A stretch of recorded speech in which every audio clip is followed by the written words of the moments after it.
አሊያና ጃን በቦራን ምክንያት አንድ እርምጃ ወደፊት እየተቀደሙ ናቸው። ቦራን የሆነ ነገር ሊያረጉት እንደቀረቡት እሱ የሆነ ነገር አዘጋጅቶ ይበልጣቸዋል። በአንድ በኩል እነሱ ሰዳከትን ነጻ አውጥተው ቦራን እስር ቤት እንዲወረወርና በአንድ ጊዜ እንዲሸነፍ ለማድረግ የቻሉትን ነገር በሙሉ እያደረጉ ናቸው።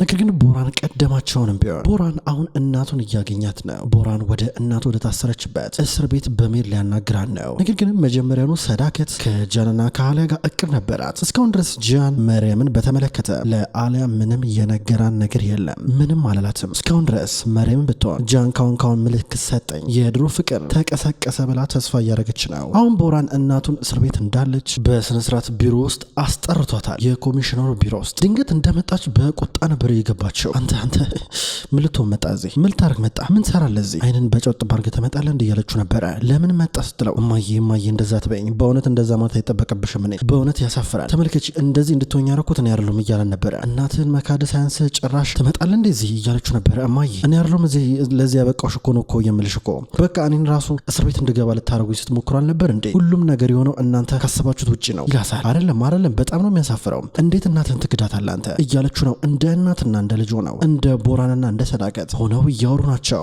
በአንድ በኩል ቦራን ሁል ጊዜ በእኔ ነው የምታሳበቡት፣ በቃ ሁል ጊዜ ቦራን ትላላችሁ። እማዬ እኔ ምን ማድረግ ነበረብኝ እንዴ? ተመለከች እስኪ እናንተ እኔን እኮ እስር ቤት እንድገባ ልታረጉኝ እኮ ነው። በቃ ወደዛ እንቀሽቅሻችሁ ልከቱኝ እኮ ነው። ምን ማለት ነው? እኔስ በሆነ እኮ እየተሰቃየሁ እኮ ነው እማዬ። ሲጀመር ምንም ነገር ቢፈጠር በእኔ ነው የምታሳብቡት። እኔ ግን ሁሉንም ነገር ረዳለሁ እማዬ። እንደማላቅ መሆኑ አውቄ ነው ሆን ብዬ። ሁለቱም አሊያ እንዲሁም ጂያን በቃ ጥምም ብሎብኛል። እሺ ችግር የለም የአሊያስ ችግር የለም፣ ግን እንዴት ጂያን ናሬ እንዲሁም ከእንደዚህ ጥምም ይሉብኛል እንዴት ብዬ? እማዬ አንቺ እኮ እናቴ እኮ ነሽ፣ እንደ እናት ልትረጅኝ ይገባል እያላን ነበረ።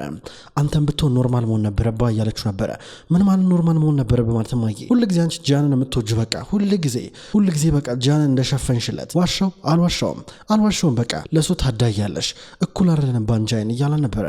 ቦራን ምን እያልከን ያለው? እኔ ሁለታችሁንም ነው የምወዳችሁ፣ እንዴት እንደዚህ ይባላል? እኔ ነገሮችን ለማስተካከል እየሞከርኩኝ ነው። በቃ አንድ ጊዜ እንኳን ተረዳኝ በእናትህ ሰማኝ። አንድ ጊዜ የሆነ ነገር አይሰራም በቃ ይገባኛል፣ እናንተን ያሳደኩበት መንገድ እኩል አይደለም፣ ነገር ግን ያለሁበት ሁኔታ ተረዳኝ እንጂ እያለችው ነበረ። ከዛም በኋላ ግን አታምኚኝም እማዬ አንቺ ነፃ እንድትሆኝ አረጋለሁ ይላታል። አልገባኝም ስትለው ነበረ። እያመነችው አልነበረም። አይኖቿ ላይ ያስታውቃል እያመነችው እንዳልሆነ። እማዬ አታምኚኝም አይደለ? እሺ ተይው ችግር የለም ብታምኚኝም ባታምኚኝም እኔ ግን ለአንቺ የተሻለውን ነገር ከማድረግ ወደኋላ አልልም። አሁን ያ ሰው እስር ቤት ከመግባቱ በፊት ሾፌሩ እንዳለ እንዲናዘዝ አድርጌዋለሁ። መናዘዝ ብቻ አይደለም በደብዳቤ መልክ እንዲናዘዝ አድርጌ በጠበቃው ፊት እንዲፈርም አድርጌዋለሁ።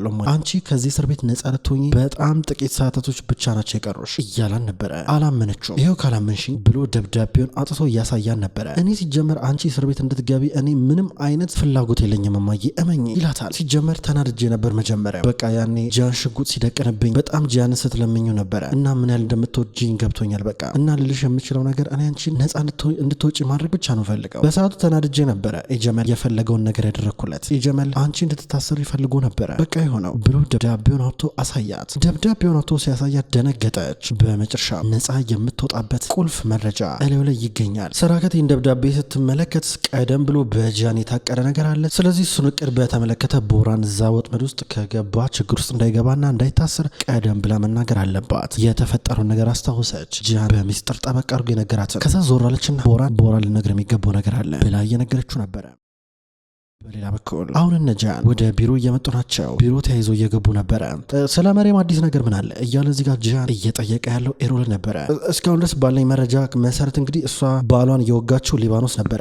ሊባኖስ ውስጥ ባለ ህግ ነው የምትዳኘው። ነገር ግን ወደ ቱርክ ውስጥ እየገባች እያለ በድንበር በኩል ነበር የተያዘችው። የቀድሞ ባለቤቷ እንግዲህ አሁን አገግሟል፣ ሙሉ ለሙሉ ድኗል። ወደ ሀገሯን ብትመለስ ፍርድ ቤቱ እንዲህ ነው ብሎ ሊከሳት አይችልም፣ ማለት ሊያስሯት አይችልም። እዚህም ብዙ የምትቆይበት ምክንያት አይታየኝም። በተወሰኑ ሰዓታቶች ውስጥ ትለቀቃለች ብዬ አስባለሁ እያለ ነበር። ድንገት ሙዛፈር መጣ። ጃን አረ ቦራን ቅርብ ጊዜ ሄዶ ነበር እስር ቤት ከወይዘሮ ሰዳከት ጋር ተገናኝተዋል ብሎ ነገረው። ጃን ደነገጠ። ምን ማለት ነው? ምን ሊያደርግ ሄደ ብሎ እየተመለከታቸው ነበረ። ቦራን እናቱን ጠይቆ ከእስር ቤት እየወጣ ነው የሚገኘው። ከእስር ቤት እየወጣ ወደ መኪና ውስጥ ሊገባ የመኪናውን በር እየከፈተ እያለ በድንገት ዞር ሲል ሙጅጋንን አያት። ሙጅጋን የመርየም እህት ውዷ እህቷን ጠይቃ ከእስር ቤት እየወጣች ነበረ። ቦራን ሙጅጋንን ያውቃታል፣ ግን ፍጹም ሊያስታውሳት አልቻለም። የት ነው መቼኖችን ሴት ማቃት የት ነበር ማቃት ብሎ እየተመለከተ ነበር። አፈጠጠባት። እሷን ብትሆን አላስተዋለችውም። ዝም ብላ ብቻ አልፋው ትሄዳለች። ቦራን እንዳፈጠጠ ቀረ። ከዛ መኪና ውስጥ ገብቶ ይሄዳል።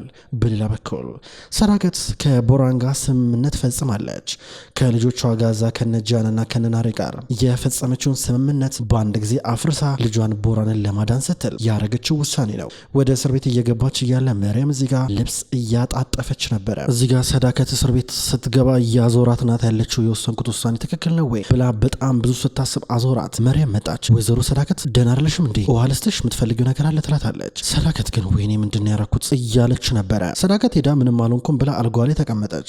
እየሞቃት ነበረ። በሌላ በኩል እነ ጃን ጨንቋቸዋል። እዚህ ጋር ቦራንና ወይዘሮ ሰዳከት ምን እንደተወያዩ ምንም ያውቁት ነገር የለም። ሙዛፈር ግን ከጃን ጋር እዚህ ጋር በመሆን ጃንም አብሯቸው ነበረ። ሹፌሩ እስር ቤት ሲገባ ሊያወጣጡ ስለሚፈልጉ በመጨረሻም እስር ቤት እንደገባ ሊያጠምዱ ናቸው። ሹፌሩ እስር ቤት ገብተዋል። አሁን እሱን እንዲያስፈራሩትና እንዲያወጣጡት እንዲያናዙት የተቀጠሩት የጃን ቅጥረኞች በስልክ እያወሯቸው ነበረ። ችግር የለም ይላሉ እዚህ ጋር በስልክ ይወላቸው። ስራው ጥንቃቄ የተሞላበት መሆን አለበት። እኛ ምንም ስህተት መስራት አንፈልግም እያለ እዚህ ጋር ሙዛፈር እያዘዘ ነው። ጃን አብሮት ይሰማል። ሹፌሩ ገባ። ሹፌሩ ወደ መታጠቢያ ክፍል ወደ እስር ቤት ወዳለው ክፍል ሲገባ ሁለት ወንዶች እንደምን አለው ወንድማችን ብለው ሰላም እያሉ ነበረ። እሱም ሰላም እያላቸው ወደ ውስጥ ያመራል። ከዛም በኋላ እጁን እየታጠበ እያለ ከኋላ መጥተው ሊወጉት ናቸው። ሊጠይቁት ምን ነው ብዙ አመት ተፈረደብህ እንዴ ይሉታል። አይ ብዙም አይደል እያላቸው ነበር። ድንገት ሁለት ወንዶች መጡና ከኋላ እሱን ሲጠይቁ የነበሩትን ወይ የጃንን ቅጥረኞች ከኋላ ወቅተው እየጣሏቸው ነበረ። በዚህ ሰዓት ሾፌሩ ደንግጦ ምንድን የተፈጠረው ብሎ እነሱ ላይ ያፈጣል። ነገር ግን እነዚህ የቦራን ወይም የጀመል ቅጥረኞች ሊገሉ ነበር ብለው አባብለው እሱንም እየወጉት ነበረ። እሱም ተገደለ። እነ ጃን ከደቂቃዎች በኋላ መረጃው ደረሳቸው። ጃን አበደ። እንዴት ብሎ መረጃው ሊወጣ ቻለ? ሲጀመር ምን ማለት ነው እያለ እዚህ ጋር ሁሉንም እየጠየቀ ነበረ። ጃን እውነቱን ስነግርህ ይሄ መረጃ የምናውቀው ሰዎች በጣም ጥቂት ነን። እንዴት ብሎ የመረጃ ከኛ ውጭ ሊወጣ ይችላል? በእርግጠኝነት ከኛ መካከል የሆነ ሰው ብቻ ነው ይሄን ነገር ሊናገር የሚችለው እያለ እዚህ ጋር ክድር ይናገራል። እንዴት ሆኖ ከኛ መካከል ማን ሊናገር ይችላል እያለ ጃን በጣም ተናዶ እየጠየቀ ነበረ። ሻሂን ደግሞ እዚህ ጋር ከኛ መካከል በእርግጠኝነት የካደን ሰው አለ ይላል። ካምፒዮን አዎ እንደዛ ነው የሚሆነው፣ ከመካከላችን ሰርጎ ገባለ ብሎ ይናገራል። ማን ይሁን ይባባላሉ። ከዛ እዚህ ጋር ኤሮል ስልክ ተደወለለት። ይለው ምን እያለ ነበረ። ሰዳከት መለቀቋን እየሰማ መሆን አለበት። እነ ጃንና ነካ ደንግጠው እሱን እየተመለከቱ ናቸው። እሺ አመሰግናለሁ ወንድሜ ብሎ ኤሮል ስልኩን ዘጋው። ጃን ደግሞ ምን ተፈጠረ ይለዋል። ከፍርድ ቤት ደውሎልኝ ነበረ ወይዘሮ ሰዳከትን በተመለከተ የቀረበባት ክስ ሊነሳ ነው በአቃቤ ሕጉ ማለት ሾፌሩ እኔ ነኝ የገደልኩት ብሎ ቃሉን ሰጥቷል ብሎ ተናገረ። ምን ሾፌሩ እኛንም ቢብሎን እንዴት አሁን ደግሞ ሻለ ምን ማለት ነው በማለት እየተናገረ ነበር። እየጠየቀ ነው ያለው። ጃን ግራ ገብቶታል። አይደለም ሾፌሩ ለወይዘሮ ሰዳከት በጽሁፍ ደረጃ መረጃ ደርሷል ነበረ እንደዛን የሰማሁት አሁን ክሱ ተነስቶላታል በማለት ነገረው ለጃን። ጃን ገረመው። እዚህ ውስጥ በእርግጠኝነት የቦራን እጅ እንዳለበት ገባው። ረፍዶም ቢሆን ተበሳጨ። እንዴት ማየን ታረጋለች እያለ ነው ተናደደ። ምክንያቱም ይሄ ክስ ለነሱ ይጠቅማቸው ነበር ቦራን እስር ቤት እንዲገባ። እማየናት ገባኝ በቃ ብሎ በቀጥታ ወደ ቤት እየመጣ ነበረ። በሌላ በኩል ናሬን ብትሆን ስለዚህ ጉዳይ ሰምታለች። አሊያ ቢሮ ውስጥ ነበረች። ደንግጣ ነበረ ናሬ ወደ ውስጥ ቢሮ የገባችው። አሊያ ስታያት ናሬ ምን ተፈጠረ ትላታለች። እማዬ እኮ ተለቀቀች። አይገርምም እማዬ እኮ ተረፈች አለቻት። ኧረ እንዲህ በጣም ደስ ይላላ ትላታለች። ቦራንም ግን ተርፏል። ቦራንም ተረፋለቻት። እንዴት ሆኖ እሱም ይተርፋል ብላ እዚህ ጋር አሊያ ተናዳ ጠይቃታለች። አሁን ቀስ በቀስ ሁሉም ስለተፈጠረው ነገር ገብቷቸዋል። ተሰብስበው ወደ ቤት እየመጡ ናቸው። ሰዳከት ተለቃ ወደ ቤት እየመጣች ናት ያለችው። እነ ጃን ከመኪና ወረዱ። አሊያም ጨምሮ ናሬ እዚህ ቤት ውስጥ ይገኛሉ። ግቢ ውስጥ ቆመው እናታቸው እስከትመጣ ድረስ እየጠበቋን ነበረ። ሰዳከት ኮራ ብላ ወደ ውስጥ ገባች። ማንም ሰው እንኳን ደስ አለሽ እያላት አልነበረም። ብቻ እሙ መጣ። የፓኪዜ እናት እንኳን ደህና መጣሽ ብላ እየተቀበለች አልነበረም። አሊያ፣ ጃን፣ ናሬ እንዲሁም ካያ ግን እናታቸውን አፍጣው ይመለከታሉ። ልክ በእናታቸው እንደተካዱ አይነት ስሜት ነበር የተሰማቸው። ልጆች ምንድን የደነገጣችሁ ትመስላላችሁ? ምር የምታፈጡት እኔ በመለቀቅ የተደሰተ ሰው የለም እንዴ ብላ ጠይቃለች። ሁሉም ተናደውባታል። ብሽቅ ብለዋል። ማለቴ እንኳን ደህና መጣሽ እንኳን አትሉኝም እንዴ? ምን ማለት ነው? እንኳን ፈጣሪ ማረሽ እንኳን አትሉኝም እንዴ? ምን ማለት ነው እያለች ትጠይቃቸዋለች። እነሱ አፍጠው ይመለከታታል። ድንገት ህፃኑ ጃን መጣ። አያቴ ብሎ እየሮጠ በቀጥታ ወደ ሰዳከት እየቀረበ ነው ያለው። እዚህ ቤት ውስጥ ምንም ነገር የማያውቀው ህፃኑ ጃን ብቻ ነው እዚህ ጋር እየሮጠ አያቱን እየተቀበላት ነው። ሰዳከትን ብትሆን ህፃኑን ጃን ስታገኘው የኔ ልጅ ብላ እያቀፈችው ነበረ። አብረን እንጫወት ናፍቀሽኛል እያለን ነው። ከዛ ጃን እዚህ ጋር ነይ እናውራ መጀመሪያ ማውራት አለብን ይላታል። ህፃኑ ጃን እንዲጫወን ነግረውት ፓኪዜ እዚህ ጋር እና ዶሮዎቹን ጥራጥሬ እንስጣቸው ብላ ሸውዳ እያጫወተች ትወስደዋለች። ሰዳከት ለጥያቄ ትፈልጋለች። እነ ጃን ነይ ግቢ ብለዋት በቀጥታ ወደ ቤት ውስጥ ይዟት እየገቡ ነበረ። እነሱ ገብተው እየጠበቋን ነው እስከምትመጣ ድረስ። ድረስ። እሷ ተናዳለች። ራመድ እያለች ወደ ውስጥ እየገባች ነበረ። ጃን እናቱን ተመለከታት። እማዬ ያንን መረጃ ለቦራን የሰጠሽው አንቺ ነሽ አይደለ? ሹፌሩ ዛሬ እስር ቤት እንደሚገባ እያንዳንዱን መረጃ የጠቆምሽው አንቺ ነሽ አይደለ አላት። አዎ እኔ ነኝ ስትል ነበረ። ተናደዱ።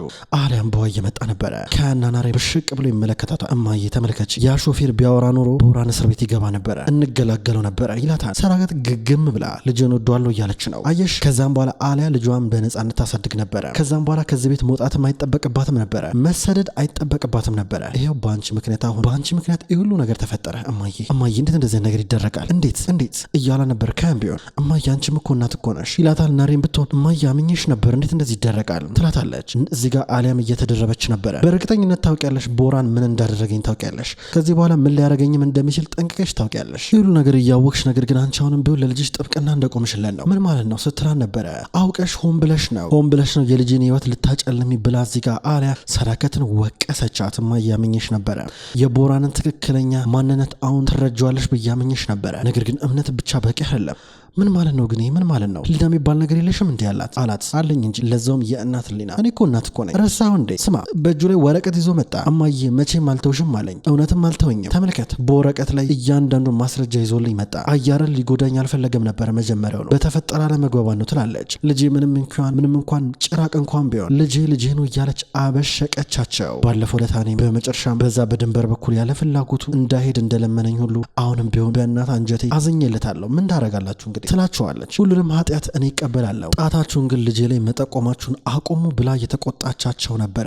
እኔ ሁሉንም መስዋዕትነት ከፍላለሁ፣ ልጄን ግን ወደዋለሁ ትላለች። ተናግራ ትሄዳለች። አራቱም በሸቁ። ሰዳከት ወደ መኝታ ክፍሏ ከገባች በኋላ ጌጣጌጦቿን ከተቀመጠበት ቦታ እየወጣች ስታረጋቸው ነበረ። እዚህ ጋር አሊያ ወደ መኝታ ክፍሏ ገብታለች። ቦራን ደወለላት። ቦራን ሲደውልላት ወዲያው ነበረ ተናዳ ስልኩን ያነሳችው። ምን ላርገህ? ምን ፈለክ? ሁሉን ነገር እያጨለምክብኝ ሆን ብለ አውቀ ለምን ትደውልልኛለሽ እያለችው ነበረ። የሾፌሩን ጉዳይ ሰማሽ አይደለ? አይ በጣም ያሳዝናል። እናንተማ ከጃን ጋር ሆናችሁ በቃ እኔን እንጦሮጦስ ልከቱኝ ነበረ፣ ግን ተሳካላችሁ? በጭራሽ የማይሆን ነገር ነው። መቼ ዛሬን እስር ቤት የምገባ መስሏችሁ ልታከብሩ ነበራችን ቀን እንዴት ነው? ቁጭ ብላችሁ አብራችሁ ልትደሰቱብኝ ነበር አይደለ? አሊያ እኔ ግን እስር ቤት አልገባም። አየሽ እኔ አሁን ደህና ነኝ፣ ምንም አልሆነም። አሊያ በይ ከዚህ በኋላ መነግርሽን ነገር በጥንቃቄ እንድትሰሚ እፈልጋለሁ። አሊያ ከዚህ በኋላ እዛ ቤት ውስጥ እንድትቀመጭ አልፈቅድልሽም። ቀጥ ብለሽ ልጄን ይዘሽ ከዛ ቤት ትወጫለሽ፣ ወደ ተከራየሽው ቤት ትሄጃለሽ አላት። ተናዳ ስልኩን ዘጋችበት። ቦራን እየተደሰተ ተመለሰ።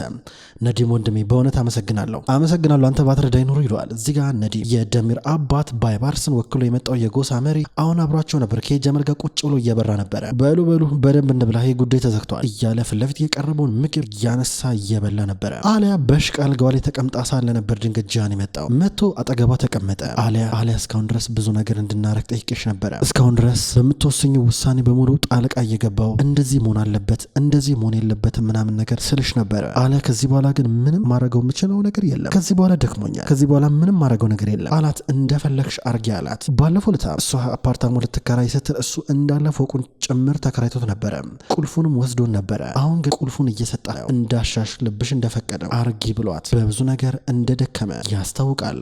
አሊያ እዚህ ጋር እያቀፈችው ነው። ጃን ከዛ ብዙም አልቆየም፣ ወደ ውጭ ይወጣል። ሰዓቱ ሄዶ መሽቷል። ከዛም በኋላ በውጭ በኩል ሆኖ ማታ እየተመለከተ አሊያ እዚህ ጋር ለልጇ ለጂያን ከቤት ሊወጡ እንደሆነ ማስረዳት አለባት። ስታስረዳም በምክንያት ነው። ለስራ እንዲቀርበኝ አንተም ትምህርት ቤት ስለምትገባም ቤት እንቀይራለን አለችው። ነገር ግን ህፃኑ ጃን የጨነቀው እዚህ እንመጣለን አንመጣም፣ አባይ ያገኘናል አያገኘንም የሚለው ነበረ። ያገኘናል አለችው። ወይዘሮ ሰዳከት አይምሯ እረፍት አግኝቶ በውጭ በኩል ቁጭ ብላ እሳት እየሞቀች ስታስብ ነበረ።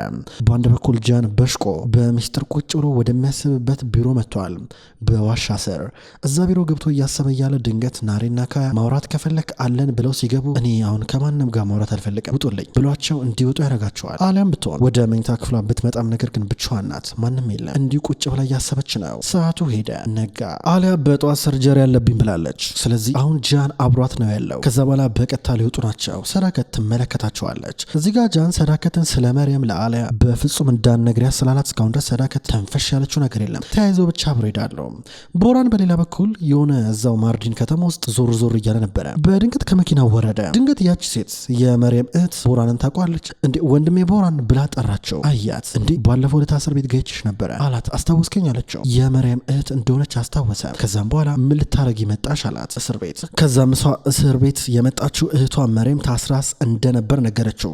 አሁን እንኳን ልትፈታ እንደተቃረበች ነበር ያሳወቀችው። ቦራን አገኝሻለሁ ብሎ ተሰናበታት። ቦራን ግን በጣም ደስ አለው። ምክንያቱም ይሄ ጂያንንና አሊያን ለማጣላት ሁነኛ መንገድ ነው። ወደ አሊያ ደወለ። ለአሊያ ሲደውልላት እየተጨቃጨቀችው ነበረ። መርየም መታለች፣ የጂያን ፍቅረኛ አሁን እስር ቤት ነው ያለው፣ ሊጠይቃት ሄዷል አላት። እዚህ ጋር አሊያ አስታወሰች። ባለፈው ለታ ኤሮል ከሆነ ሴት ጋር ቁጭ ብሎ እያወራ ነበረ።